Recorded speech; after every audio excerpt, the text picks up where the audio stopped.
Bueno, eh, acá lo que vamos a ver muy sucintamente es como si fuese un repaso sobre lo que es el Balance Scorecard, un ejemplo de cómo sería, cómo se vería la grilla del Balance Scorecard y ver lo que son mapas estratégicos, que forman parte de la teoría del Balance Scorecard. El Balance Scorecard es un avance sobre el concepto de lo que llamamos tablero de comandos, ¿no?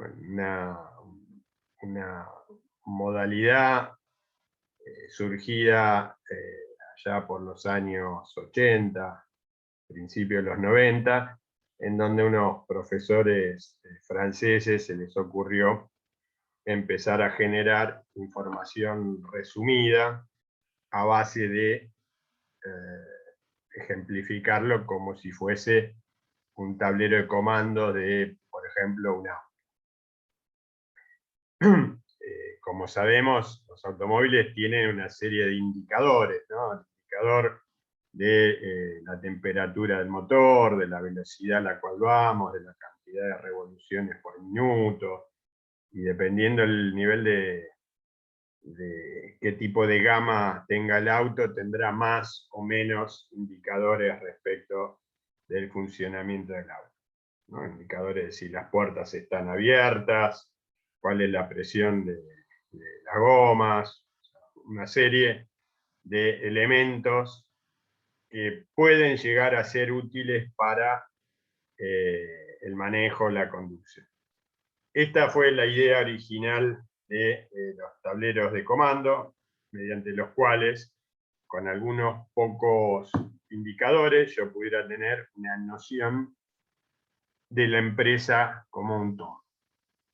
Esto también tiene que ver con los niveles de análisis, ¿no? La información útil para tomar decisiones en el lápiz estratégico y en la alta gerencia no es la misma información que se necesita en el núcleo operativo, ¿no?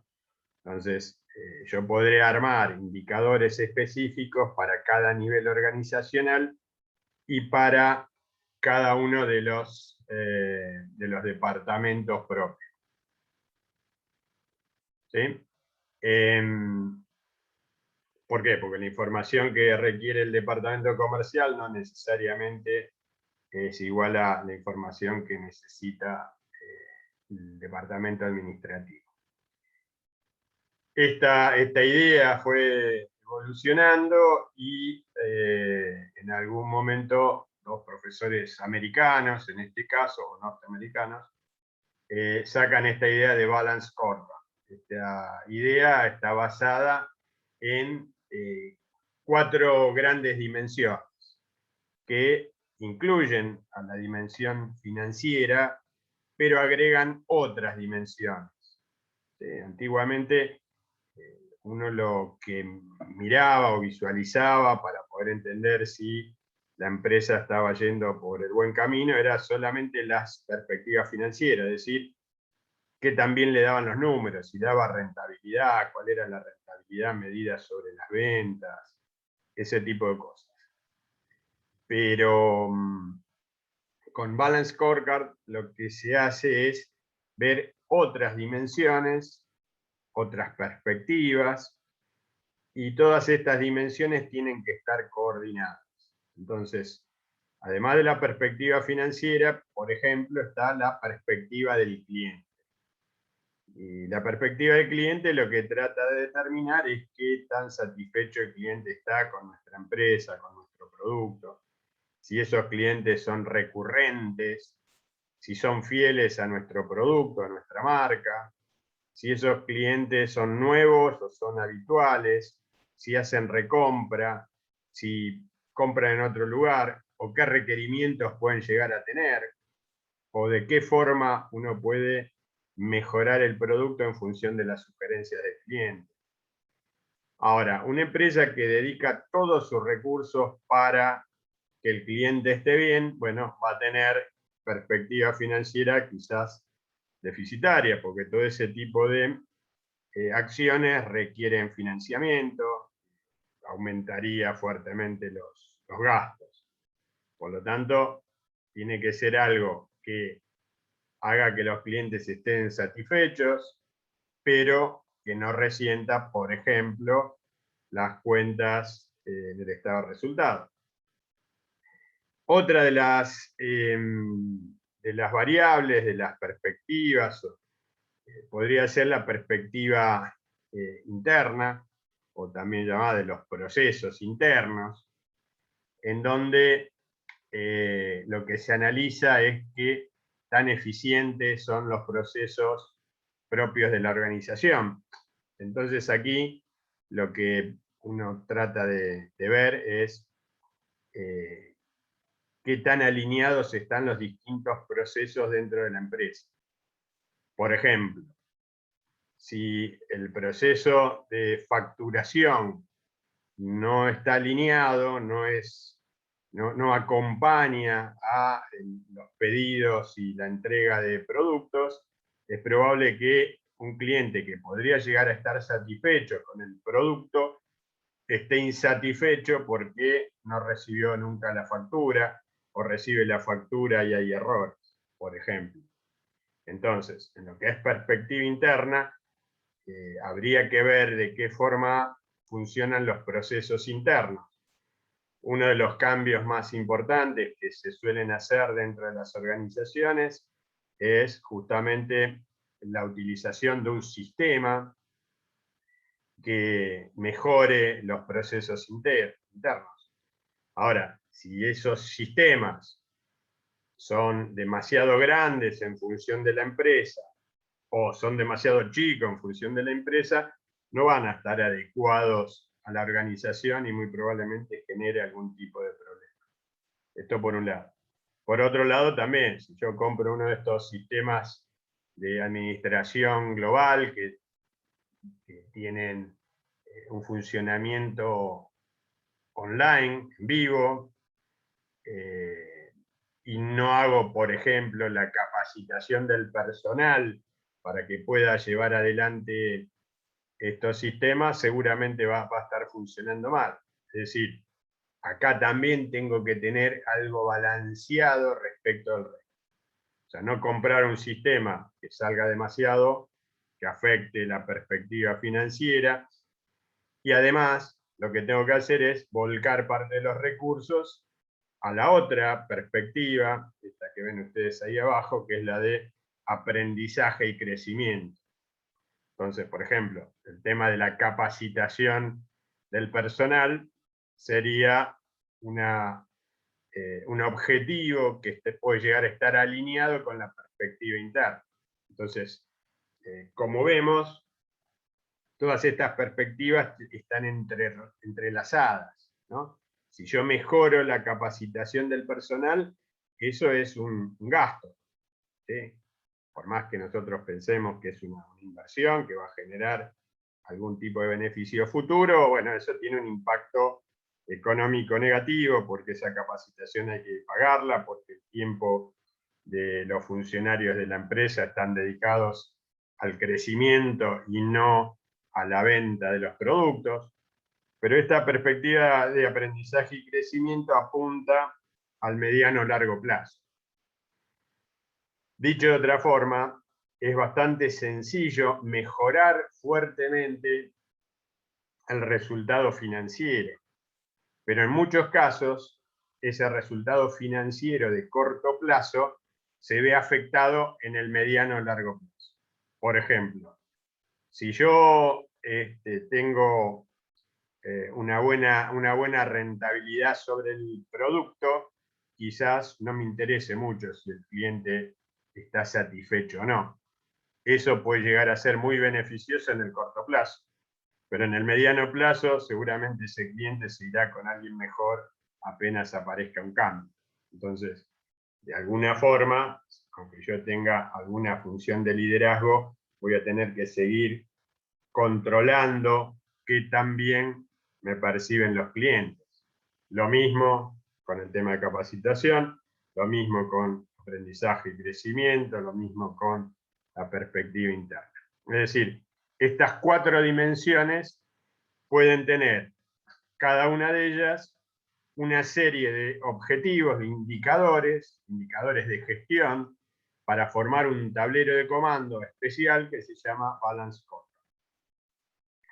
Vamos a ver un ejemplo de Balance Scorecard. Este ejemplo está tomado de Costos para Empresarios, el libro del doctor Jiménez. Y ahí lo que vemos son las 4 dimensiones, o las 4 perspectivas: la financiera, la del cliente, la interna, la de aprendizaje. Y después en las columnas están las distintas formas de analizar esto. Por un lado hay una columna que me habla de los parámetros que estoy utilizando para cada uno de esos indicadores. Tengo la información para el periodo actual, que puede ser un año o el mes. Tengo el objetivo. Esto significa que yo hice un presupuesto y sobre ese presupuesto apliqué estos indicadores, por lo tanto, estos son los parámetros para medir mi gestión.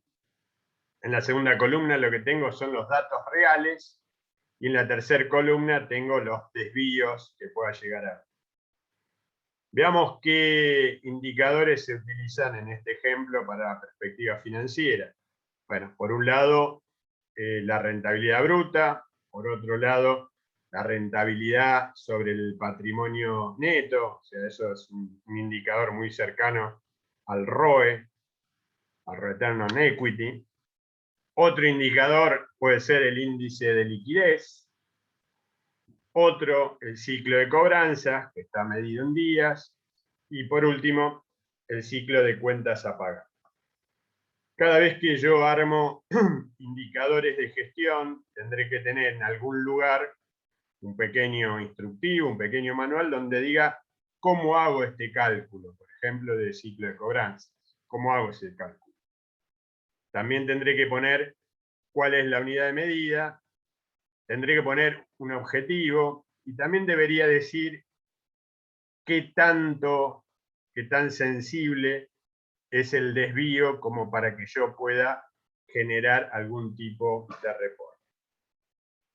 Algo importante es justamente poder escribir un reporte en función de los indicadores. En este caso específico, sobre el periodo actual, simplemente viendo estos indicadores, uno lo que podría advertir es que, por ejemplo, en el ciclo de cobranzas, el objetivo de cobranza era 30 días. Sin embargo, el real es a 60 días. O sea, tengo el doble de días de cobranzas reales sobre el objetivo. Entonces aquí yo podría escribir un reporte diciendo que respecto al tema de cobranzas, la empresa no está yendo muy bien, ya que tiene ventas a muy largo plazo en función del objetivo. Por lo tanto, habrá que gestionar para poder reducir eso. Ahora, si yo veo el periodo anterior de este indicador, ciclo de cobranzas, el objetivo eran 30, pero sin embargo el real era 90. Es decir, que el desvío, teníamos 60 días de desvío por sobre los 30. Significa que respecto del periodo anterior mejoramos fuertemente. Esto es lo que tendría que escribir en el reporte. Comparado con el periodo anterior, se mejoró sensiblemente, ya que habían 90 días cuando el objetivo era 30.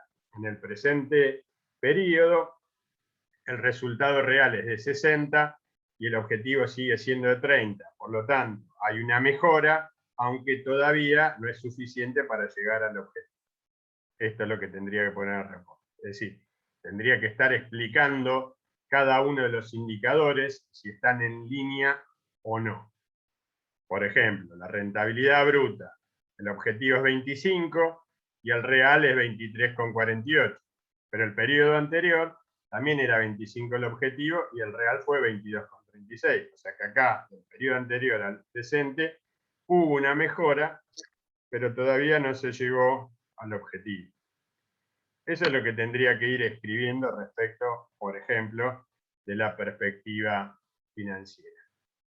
Respecto a la perspectiva de cliente, en este pequeño ejemplo, hay 5 indicadores. Uno es el objetivo de ventas, que el objetivo de ventas son 1,4 millones. Bueno, la idea es lograr ese 1,4 millones y ese sería el 100%. Acá lo que vemos es que no se está llegando, por lo tanto tengo un desvío negativo a la cantidad de ventas requeridas. El cumplimiento de pedidos, y el indicador es el 80%, es decir, el 80% de los pedidos tienen que ser, no sé, entregados en tiempo y forma.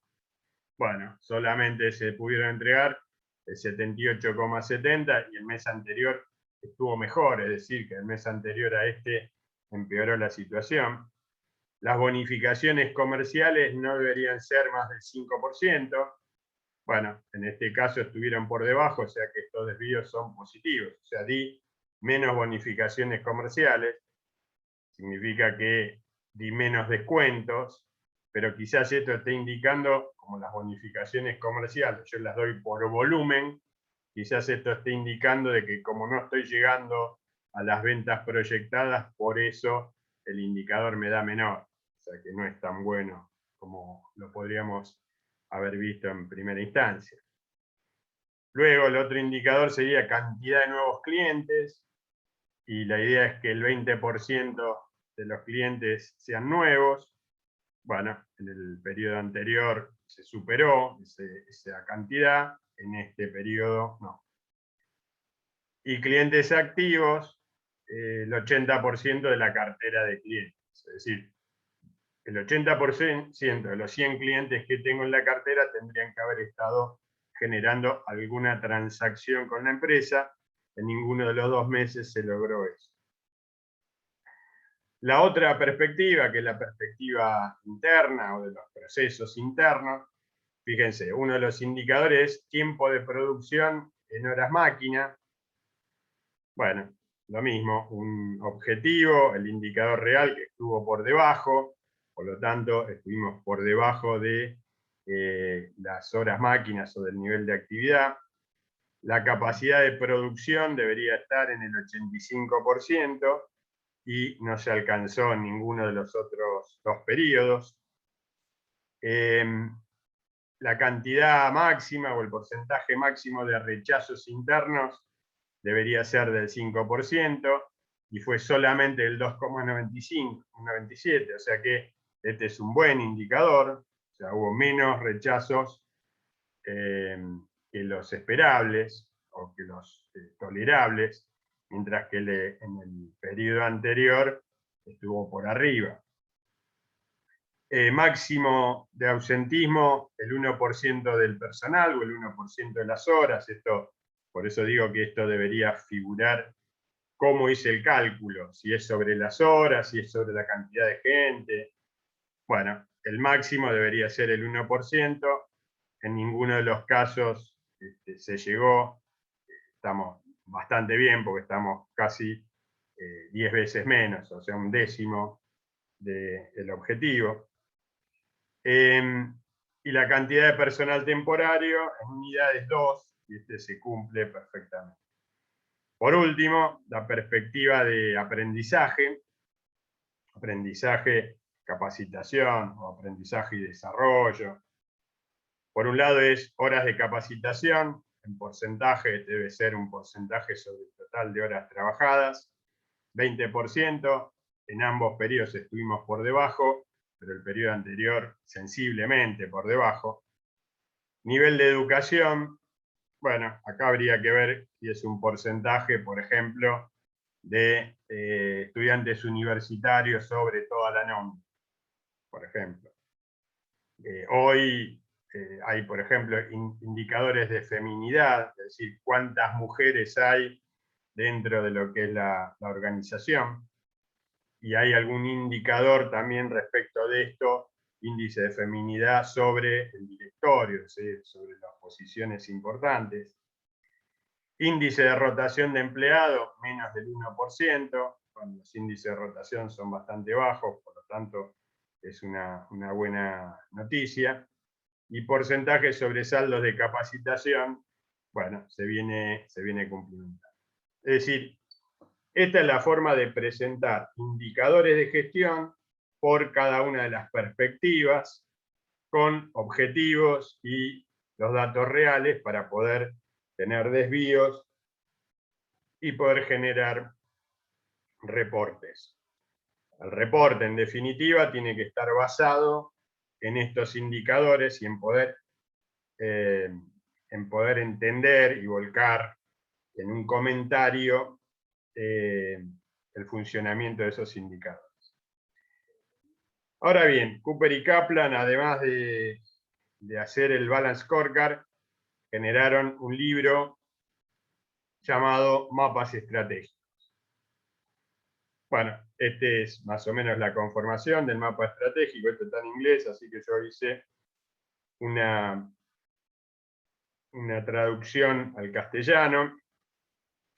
Y ellos lo que hacen es, por el lado izquierdo, poner en este orden las perspectivas o los indicadores que vimos recién.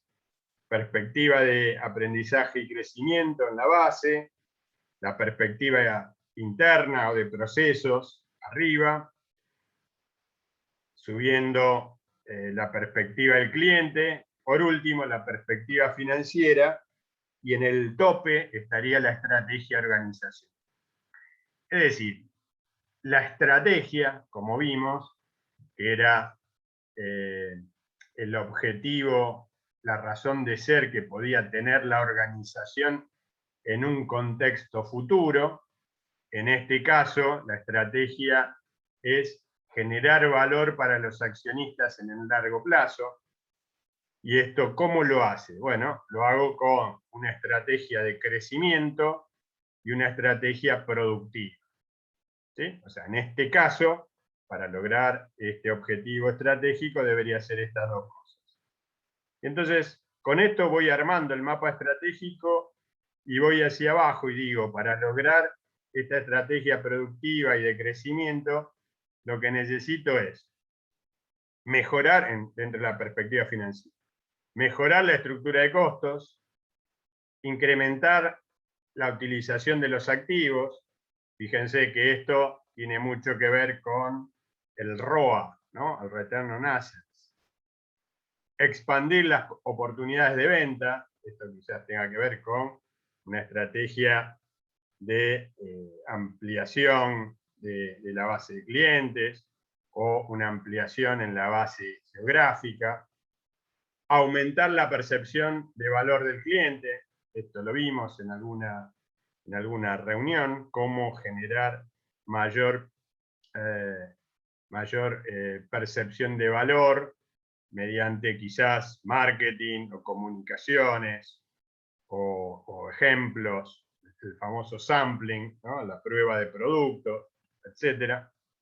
Ahora, para lograr esto y que se vea reflejado en los datos financieros, lo que necesito es mejorar la perspectiva del cliente. Entonces ahí el objetivo es aumentar la percepción de valor de los clientes, y esto entonces requiere que haga un análisis de precios, una perspectiva de calidad, de disponibilidad, de selección, de funcionalidad, de servicio, de relación y de marca. Para poder hacer todo esto, bueno, tendré que trabajar sobre los atributos del producto y servicio que tengo, tendría que trabajar sobre relacionamiento con el cliente, y tendría que trabajar también con el tema de la imagen. Ahora, para lograr todo esto en el cliente, tendría que lograr algunos objetivos dentro de lo que es la perspectiva interna. Entonces, por ejemplo, tendría que mejorar el gerenciamiento de los procesos operativos, ya sean abastecimiento, producción, distribución y contingencias. Mejorar el gerenciamiento de los procesos con clientes en cuanto a selección, adquisición, retención y crecimiento. Gerenciar los procesos de innovación, de qué forma yo voy a generar nuevos productos, analizando oportunidades de investigación y desarrollo, teniendo un portfolio, es decir, varias alternativas de investigación y desarrollo, desarrollo de diseño y lanzamiento de nuevos productos o servicios, y adicionalmente gerenciando los procesos sociales y regulatorios. Esto es bastante actual, el tema del tratamiento del medio ambiente por parte de la organización, las medidas que puede haber de seguridad e higiene, cuáles son las capacidades de empleabilidad que tiene la compañía y cuál es la relación y beneficio que la empresa le da a la comunidad. Para lograr todo esto, que son de los procesos o de la perspectiva interna, yo tendría que generar algunos objetivos dentro de lo que es la perspectiva de aprendizaje y crecimiento. Entonces, en principio, tendría que ver cómo es la cultura organizacional, cómo son los procesos de liderazgo, cuáles y qué tipos de alineación corporativa hay. Esto significa si estamos todos trabajando en la misma dirección, y tendría que ver también si se está trabajando en equipos de trabajo.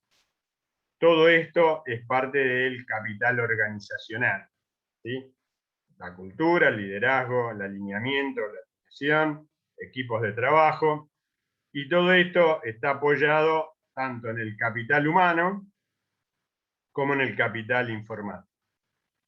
Las ventajas que tiene el trabajar con mapas estratégicos es que de alguna forma yo puedo poner solo en un chart, en una pantalla, cuáles son los puntos importantes dentro de cada una de las perspectivas, y esto dispara distintos tipos de gestiones que puedo estar monitoreándolas con indicadores de gestión. Es decir, tengo en esta perspectiva, o en estas 4 perspectivas, todos los ingredientes necesarios como para poder lograr los objetivos organizacionales y tener un ramillete de indicadores de gestión para ver si lo estoy haciendo bien. En definitiva, esto es lo que es importante dentro del capítulo Balance Scorecard y mapas estratégicos.